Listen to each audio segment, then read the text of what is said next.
Temos né? um outro caso que envolve também, talvez, a questão da diversidade, que foi o caso do adolescente que foi agredido com um martelo, né? Um caso grave de violência doméstica chocou a cidade de Rio Verde, em Goiás. Olha só. Outro caso em Goiás, Outro hein? caso. Estamos em Goiás hoje. O nosso- Opa, o o foco tá em centro- Goiás, gente. O adolescente de 12 anos, autista, foi agredido com uma martelada na cabeça pelo próprio padrasto, enquanto tentava defender a mãe, vítima de agressões constantes. O crime aconteceu no domingo. O adolescente tentou defender a mãe durante mais uma agressão do padrasto, quando o homem pegou o martelo e atingiu a cabeça do menino. Vizinhos, ao ouvirem a briga, acionaram a Guarda Civil Municipal. O adolescente foi encontrado sangrando e foi socorrido.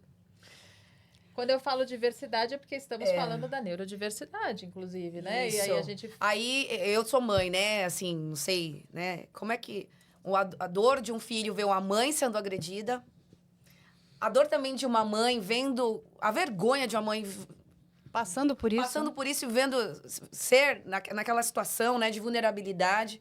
E uma criança, né, não sou médica, mas dependendo do grau ali de autismo, o que levou um menino, né, a romper a sua limitação individual e entender que ele precisava defender a mãe, de alguma forma. Porque essa situação ela era recorrente, não foi Né? a primeira agressão. Então, assim, a gente pensa no individualismo, né? As pessoas, o que se passa nessas residências, nessas casas, o que a gente está passando, o que a internet está trazendo, por que as pessoas estão tão assim, extrapolando toda a situação, toda a baliza de ética, de família, né? O que A está violência, acontecendo? né? Por que isso? O que a gente está errando? O que a gente tem que acertar? Aí você pensa, né, um garoto com autismo, não sei se severo ou não, vai lá e defende a mãe e o autor, porque um homem, gente, a força física de um homem para com uma mulher ou uma criança É nos desproporcional. diferencia. Tem algo pra muito gente acrescentar Nos aqui? que- diferencia. Então, né, não sei, acredito que vocês tenham conversado bastante, esgotado aqui esse tema, mas até que ponto um homem também não tem o discernimento de compreensão que a sua força pode matar, pode levar a ter sérios resultados ali, uma lesão corporal de natureza grave. Mas eles têm a noção, eles sabem disso, eles só não se importam. E sabe o que é mais chocante? Porque além dele agredir a mãe, e aí o filho vai tentar ali, né, numa posição de socorrer essa mulher, né? Veja o desespero de um garoto, um homem de 45 anos. Ele, na sua fúria, vai pegar o martelo, né, do menino e vai martelar a cabeça da criança. Ou seja, ele não só agrediu a mãe, como agrediu o menino. Um menino que, né, tem, né, enfim, tem... Sua limitação. que assim, é triste, que tá precisando de cuidado, tá precisando de Sim. carinho, tá precisando de atenção. Você imagina o desespero, que é o que você falou, dependendo do grau de autismo, você deixa essa criança, né, esse adolescente ainda mais nervoso, mais... que aquilo vai, né, mexendo. Perdão, e você percebe que ele fez de tão propósito que ele quis atingir o quê? A cabeça. Ele A foi... parte mais vulnerante. No hospital, ele foi diagnosticado com afundamento do crânio. Meu Deus. Então Com ele não gravidade. empurrou, E assim. a mãe teria escolhido não representar criminalmente Isso é um contra o absurdo. companheiro. Mas, mais um caso. Eu queria muito que esse fosse o último caso de um padrasto que agrediu. assim, acontece, meninas, é que assim, o medo da mulher. Toda mulher que registra um boletim de ocorrência é incrível. Mas a maioria que registra um boletim contra o seu parceiro, ainda mais parceiro de anos, ou que ela coloca uma expectativa nele, depois ela se sente culpada. Claro. É incrível esse sentimento de culpa que recai. Especialmente depois que, quando ela pede uma medida protetiva e ele é acionado judicialmente ali, toma ciência e o oficial de justiça científica faz Da ciência para ele dar a ciência. medida. Então, as mulheres, por incrível que pareça, elas, olha, eu não queria fazer isso com ele. Eu falei, mas a senhora não tá, a senhora é vítima. A senhora tá aqui porque é uma situação que ele provocou. Fique tranquila. Porque a gente tem que dar um conforto. Porque a gente tem que também fazer aquela pessoa entender que ela que está naquele círculo vicioso, ela não é autora. A consequência de um afastamento do lar, porque muitas vezes elas dependem financeiramente e emocionalmente. Como mulheres dependem emocionalmente de um homem. Infelizmente. Agora, o né? fato dela não representar criminalmente, não querer, né? Sim. Esse fato leva a alguma possibilidade de responsabilização penal? Olha, Modificação dessa hoje a responsabilização? lesão corporal e a ameaça, elas se tornaram incondicionadas. Maravilha. Então, gente. se a mulher registra um boletim e ela vem noticiar um fato e a gente consegue perceber que se adequa ao crime de lesão corporal, em tese, ou uma ameaça que é causar mal injusto, a ação é incondicionada. Por mais que ela volte e fale, olha, eu não quero representar criminalmente. O máximo que ela pode fazer é o quê? Ela pede a protetiva, que é independente de ação criminal, e ela fala, eu não quero mais a protetiva. Aí a gente orienta, ó, você precisa ir até o Ministério Público e explicar por que você não quer. E você tem que também explicar se você está sendo coagido ou não a desistir. Entende ou não? Mas para a polícia, aquele processo, ele continua. Porque quem fez a denúncia foram os vizinhos. Mas ainda a ação é incondicionada. Nada. E Porque- ela chegou no hospital. E aí tem, Isso. a questão do hospital. O hospital, ele precisa explicar o que aconteceu. Uma criança que chega com afundamento no Exatamente. crânio, assim, desculpa, ela pode querer o que ela quiser. Isso. O hospital vai relatar para a E ele autoridade alega policial. que ele não fez nada, que ele não sabe como a criança recebeu uma martelada. Ela mesma se martelou.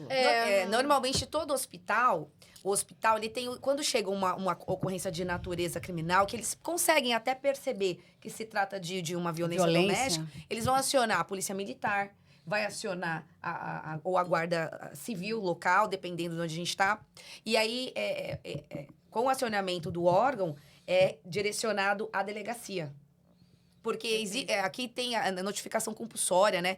Acho que tem, não sei, não lembro agora se tem uma lei estadual, que é a notificação compulsória dos estabelecimentos, dos nosocômios, né? Dos pronto-socorros e tal. Tem o dever de comunicar também.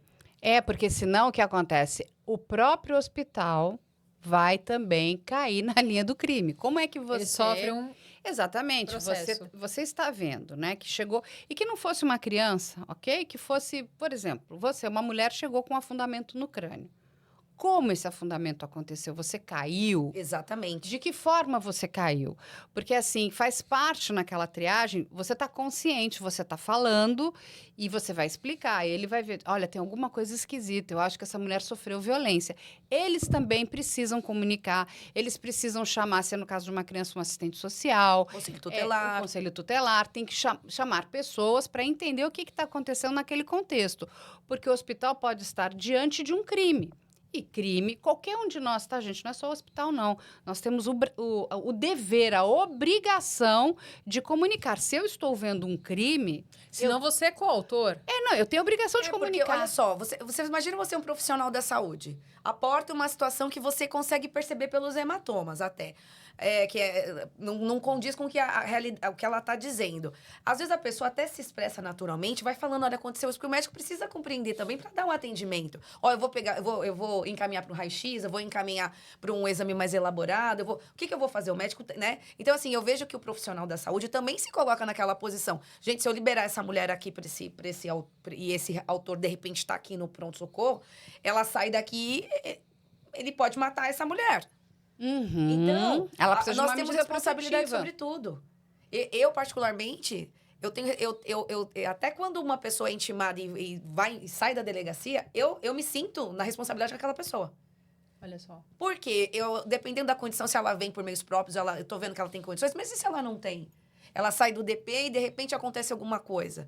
Então, a gente como órgão público, representando o órgão público, a gente tem uma responsabilidade gigante. O fato de uma mulher denunciar uma agressão ao marido, você diz que a gente, de uma certa forma humana, você se sente responsável ou tocada pela vítima. Mas a gente tem que ter esse olhar. Uma empatia. Eu falo que é personalíssimo, cada ocorrência é personalíssima. Né? Se eu der atendimento a 5 ocorrências, aparentemente é uma lesão corporal, todas são lesões corporais, mas são situações completamente diferentes, ambientes diferentes, situação econômica diferente. E hoje a situação econômica prende muito num relacionamento Isso. abusivo. Nossa. Ele foi autuado por lesão corporal, né? Sim. E com um aumento de pena por se tratar de crime contra criança. Sim, hoje a gente já tem a lei Henri Borel, inclusive, Sim. né, que tem essa previsão legal.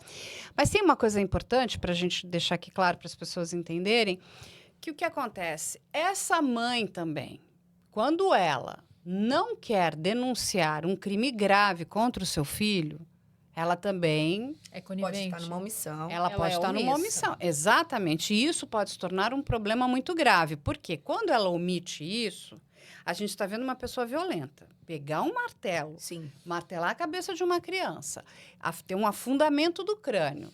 O que é o próximo passo? Porque qual é a Essa dificuldade? criança vira Ela virou ao alvo. óbito, Sim. ou ser morta. E aí o que acontece? Ela tá como coautora ali, Ai, né? se essa criança, se isso acontece num segundo evento, olha, mas espera aí, olha a tua missão. Você sabia que ele era violento, você não fez nada, Sim. você não representou, você não veio buscar ajuda. E assim, não tem essa história de eu não vou porque eu tenho medo. Assim, o medo, ele existe. E é o que ela falou. Até a própria autoridade policial precisa ajudá-la. Tem que encaminhar ela para uma casa de apoio. O que tem que ser feito para ajudar esta pessoa? Mas você não pode se omitir. A gente está falando de uma criança. 12 anos, gente. Uma criança. Você me lembrou do caso que a gente falou do ex-vereador médico, que ele se aproximava de mulheres para estuprar e para abusar de crianças, dos filhos delas, né? E aí o fato dessa mulher, de uma certa forma, ser conivente e aceitar isso, ela Lógico. criminalmente... Um monte de gente vai entrando na cadeia, na linha do crime e fala assim, mas eu não fiz nada. Olha o que você acabou de falar. Exatamente. Você não fez nada e você poderia ter feito. Isso, porque a mãe... Olha só, incrível essa fala, né? Porque quando a gente vê um crime, vê algo acontecendo e que não deveria estar acontecendo, o quanto que a gente como responsabilidade dentro daquela situação deve Porque se impor. os pais, eles têm o dever legal sobre a criança. Eles têm um dever legal e uma posição de garante que a gente fala. Porque a partir do momento que ele está numa posição de garantir, que é garantir, a omissão é relevante. Então, o resultado é relevante. Então, se o resultado mesmo for de uma forma culposa ou dolosa, vai piorando a situação, ela ali pode entrar como coautora. Nesse caso, os vizinhos eles foram muito mais empáticos, muito mais responsáveis do que essa mãe. Por mais que a gente entenda, são várias nuances envolvidas num relacionamento abusivo, em estar em um lar em que você é agredida de maneira sistemática, a gente sabe que é muito difícil sair de um relacionamento. Eu, individualmente, não consigo ter empatia para uma mãe que vê o filho ser agredido com uma martelada e opta por eu não quero dar prosseguimento. Não, isso não existe. Isso é um absurdo. Como nós tivemos agora, semana passada, uma mãe que sabia que 5 dos seus 7 filhos eram abusados sexualmente pelo parceiro e não fez nada. Ela disse, é porque ele é de outro tempo, ele vê as coisas diferentes. Não, você é omissa. É que outro tempo, gente. Sim. A violência sexual no âmbito doméstico, Olha, ela é... E deixa marcas profundas, dolorosas, sabe? É o que eu digo, né? Haja terapia Então não é questão para de quem... recuperar essas pessoas. São marcas isso que se ficam, recupera, né? Na verdade, isso se recupera totalmente. Sempre vai ficar essa marca e esse susto e Entende? esse Porque receio. são marcas internas, né? E quando a gente fala de violência, violência doméstica, a violência doméstica não chegou com essa martelada. Não. Coisas horríveis já aconteceram nessa casa anteriormente. E aí a gente tem a violência psicológica, né? A violência emocional, que essa não deixa uma Às vezes a financeira acontece sabe, no teu junto. rosto, no teu corpo, mas ela deixa marcas profundas. Então aquelas pessoas vão se embotando até que a vítima, né, ela já está tão enredada que o agressor está se sentindo tão confortável. Poderoso. Ele te dá uma martelada, ele te dá um soco, ele faz Ele o que tá acima da lei, na mente, né? aquilo- Na mente dele, ele acredita que estaria acima da lei. É aquilo, ele sabe o potencial de dano que ele tem. Ele simplesmente não se importa. Ele não tá nem aí se ele vai causar uma lesão, se essa criança criança pode ter algum dano a longo prazo, ele simplesmente não se importa. Esse caso, ele era pai biológico ou ele era padrasto? Padrasto. E é Ele sempre era a padrasto. mesma cena, né? Olha, tem alguns comentários muito interessantes aqui no chat. O chat tá bombando. Já tivemos 91 likes. Dedo no like, gente, por favor. 134 pessoas assistindo. Aqui, fiquei na dúvida se o adolescente veio a óbito. Ainda não veio a óbito. Não. Graças a Deus. A gente também tem aqui um comentário de Antônio Carlos. Em atendimento do pronto-socorro, sempre desconfiamos e notificamos em caso de suspeita de agressão, inclusive sexual. Parabéns, Perfeito. parabéns. Fazendo o dever de, A né, gente imposto precisa e de como mais cidadão. Para ele.